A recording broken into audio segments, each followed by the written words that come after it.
I would love to take lessons from a Berkeley professor. I can't even believe that there'd be one in the area. I live nowhere near Berkeley, but this is awesome. Let's see, I attended Berkeley College of Music for 3 years as a songwriting major.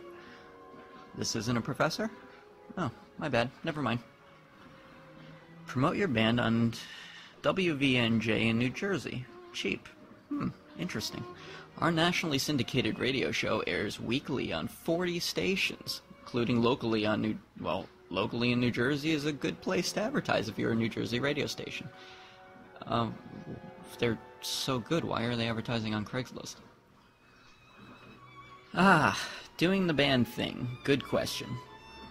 Good question? There's no question mark. I didn't even realize that was a question. Why is it a question? Okay, well, let's see what the ad says. 27-year-old film grad, new to the area, lots of... What does film have to do with music? Okay, goes on and on about indie, punk, ska, thrash-type music, stuff that he liked to play, etc., etc., and then at the end of this, you can check out my other filmic endeavors. Was this for film or music? Because I'm kind of confused. Now, why take traditional lessons when you can go the Zen route? Searching for a deeper way to express yourself through music?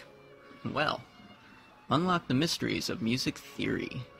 That's right, you can't just learn music theory from anyone. You have to cross the stream, go over the river and through the woods, up the mountain, climb past the billy goat, wrestle the bear, into the cave, and find the old man sitting atop the rock with the long beard. He'll teach you the... Now, if you're a director, wanted... A director for awesome band.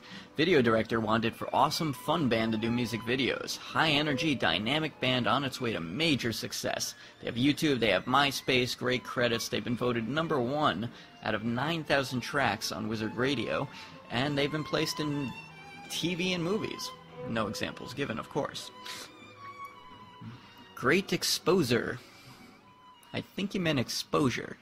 This is a high-energy band, they're great on stage, but their editing department, a little weak. Let's hope that they meant exposure and not exposer. Shouldn't be exposing yourselves on stage, right guys? Okay, pop quiz. Is it open Michael? No, it's not. It's open microphone. All of the open mics that we've seen, the M-I-C, which is the correct spelling, stands for microphone, not M-I-K-E. So... unless your name happens to be Mike and you happen to feel that it was named after you, it is in fact M-I-C, the correct spelling. Now this is yet another summary of an open mic night, because a battle ensued on Craigslist. Somebody saying it was the worst open mic, somebody saying it was the best open mic, and this person typed it all in capitals and lots of exclamation points to stress that it was in fact the best, and that's their stand on it. But let's take a look at why. A lot of good-looking girls, yes. Why pay attention to any of the musicians or even hobbyists that are scared to death to be up there when there's lots of good distractions? Or perhaps as a distraction from the really bad singers that are up there for 10 minutes singing off key. Hey Bob, did you see the guy last night at the open mic? Man, was he bad. Actually, I wasn't paying no attention because I was looking at all the pretty girls that were there. Yeah.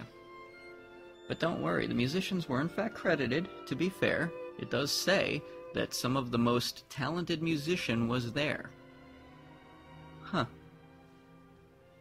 Now you guys might have seen this ad. Somebody actually posted and said that it was a hoax. And it could have been a hoax. There's no contact info whatsoever, so it could have just been put there to really annoy people. But it does say that they are looking for anointed musicians for their gospel sound. How does one become an anointed musician? Looking closer at the ad, and this is why people got into an uproar, because the keyboard organist got paid $500 a week, the drummer $300, while the lowly guitarist only $150. That's right, he's not important. A friend of mine pointed out that the organist or keyboardist is the one getting paid the most because they play for every song, while the guitarist and drummer do not. I was in a church group, and I have to say, I played for every single song, because if I'm there working and I'm getting paid, I'm gonna sweat. On the other hand, this is the bad way to go about it when you need to vent on Craigslist. These people who post crap about other posts and saying how other bands suck or how stuff for sale here is fake need to shut up and get a life. So exactly what are you doing? A recent eruption on Craigslist occurred because some band got a check bounced after their performance. The club gave them a check, it didn't clear, and another person commented saying, "Yes, it happened to us too." So now everybody's fighting over whether or not it's the band's fault or the bar's fault. If a check bounces, it's definitely the fault of the person who wrote it. This is not rocket science. But if we look at this ad, this person defended the point of view of the bar or club owner. I owned a couple of places a few years ago. You certainly will not ask where they went. And here it says that, from a former bar owner's perspective, and I circle and quote, if a band doesn't bring in enough people, this is the ongoing battle. The band is responsible to bring in people so that they get paid. If they don't bring their own audience, then they won't get paid. While this person argues, okay, so it's the band's responsibility to shoulder the burden because you can't book your own club. So when they agree to play for $500 and you have a great night and do over $10,000, then the band gets to go off contract and get some of the extra when you win. I don't get it. God, you people are retards. Well, this person's obviously angry. But a local venue making $10,000 a night, I can only assume that's a typo or hope so, because I don't know any bars or clubs that make $10,000 a night. And for those that do, they're not hiring local acts, they're hiring the bigger acts, like Fair Warning, for instance. Okay, so whose responsibility is it? Should the bar and club owners be paying the full amount, or should the musicians be bringing in the people they promised to bring in? This is not a complicated debate. Why does it seem so complicated? You know why it seems complicated? Because there's so many factors that seem to be involved. Everybody has very strong, good points. And everybody has such very strong emotions about their good points. They feel very strongly about those because it is the very livelihood for both parties. And, of course, everybody has really loud voices.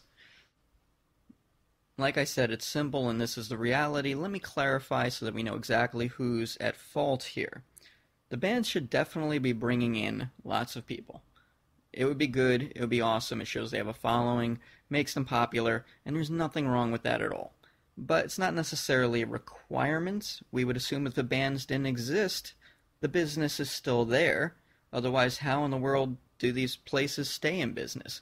Then one could assume that they're simply using the musicians to have business at all.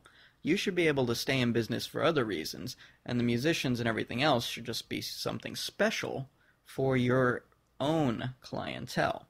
So bar and club owners, wake up. I was in the business too, and I'm telling you, this is the way it works. When you're hiring a musician, or even a band, or even a caterer, or a DJ, or a magician, or a comedian, or whatever it is, all of those fall into a little something that we've all heard of. It's not out of left field. It's not foreign. It's not something that we've never heard of before. It's not a strange word. It is something called services. You're hiring a service. So you hire the service, you talk to whoever is responsible for that service, you come to terms and an agreement of what you want out of that service and what you're going to pay for, they come, they do it, and that's that. If you're not happy with what you pay for, you simply don't hire that service again. It happens to all of us. It's called being a consumer. Guys, you're not hiring Aerosmith. Come on, there's no ticket sales going on. Sure, you have an admission fee at the door. But that's your right. That's called business. Some places have it, some places don't. Competition, we'll see who makes better money. But that's not really the reality of who's going to pay the musicians. It doesn't have to do with the door fee. If they want that, cool. If they don't want that, fine. But you are, in fact, hiring a service. When that last poster on Craigslist had said something about breaking contract, there aren't any contracts, really. There aren't. It's a spoken contract, but that is a verbal agreement, and that is a verbal contract, and you do need to hold to it. If you're going to hire somebody, here's the process. You contact them. You check them out to see if they're quality. If it's a caterer, you sample the food. So if it's a musician, you sample the music. Ask around. Ask places they've played at if they're any good. Check to see if they have a demo CD. These days, everybody can make a CD, or everybody has a MySpace. There's no excuse for musicians not to